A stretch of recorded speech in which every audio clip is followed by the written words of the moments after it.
السلام علیکم ورحمۃ اللہ وبرکاتہ۔ عقائد کا بیان۔ عقیدہ نمبر 30، توہین رسالت۔ انبیاء علیہم الصلاۃ میں سے کسی بھی نبی کی شان میں کسی بھی طرح کی گستاخی اور بے ادبی کرنا یا گستاخی اور بے ادبی کو جائز سمجھنا کفر ہے، یعنی آدمی کو کافر بنا دیتا ہے، ایمان سے باہر کر دیتا ہے۔ دنیا میں اللہ رب العزت کے بعد سب سے بڑا مقام و مرتبہ، سب سے بڑی شان، سب سے بڑا مقام و مرتبہ انبیاء کا ہے۔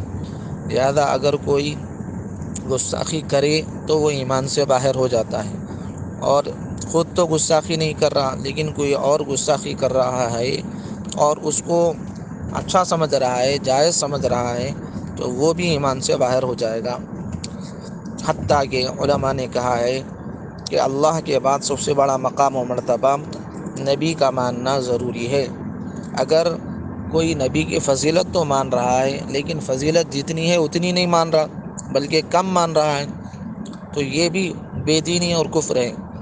مثلاً یہ کہہ دیتا ہے کہ عام مسلمانوں کے مقابلے میں نبی کو اتنی ہی فضیلت ہے جیسے کہ ایک بڑے بھائی کو ہوتی ہے چھوٹے بھائی کے مقابلے میں، تو یہ بھی چونکہ مقام و مرتبے کو گھٹا دینا ہے، یہ بھی کفر اور بے دینی ہے۔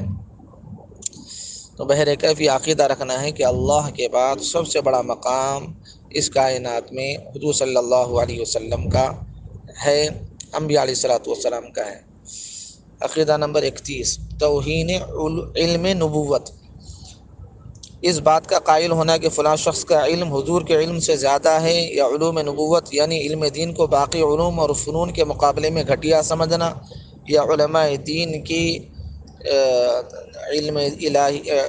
علم کو تحقیر کی نظر سے دیکھنا، یہ بھی کفر کا ذریعہ ہے۔ اس کا مطلب یہ ہے کہ جیسے ہم کائنات میں اللہ رب العزت کے بعد نبی کا مقام اور مرتبہ سمجھتے ہیں، ایسے ہی دنیا میں تمام علوم جتنے بھی ہیں ان سارے علوم میں علم دین کو فضیلت دینا ہے۔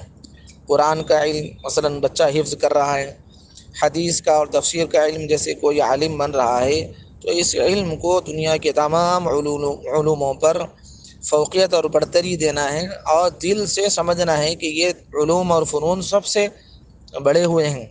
اگر کوئی شخص دنیا کی کسی تعلیم کے مقابلے میں یہ قرآن اور حدیث کے علم کو کم تر سمجھ رہا ہے تو گویا کہ یہ علم دین کی توہین ہے، اور یہ ایسی برائی ہے کہ اس کی وجہ سے بھی اندیشہ ہے کہ بندہ کفر کی دہلیز تک پہنچ جائے۔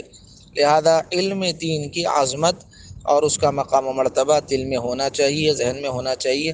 اس کی تحقیر بھی ایمان کے لیے بڑا خطرہ ہے۔ السلام علیکم۔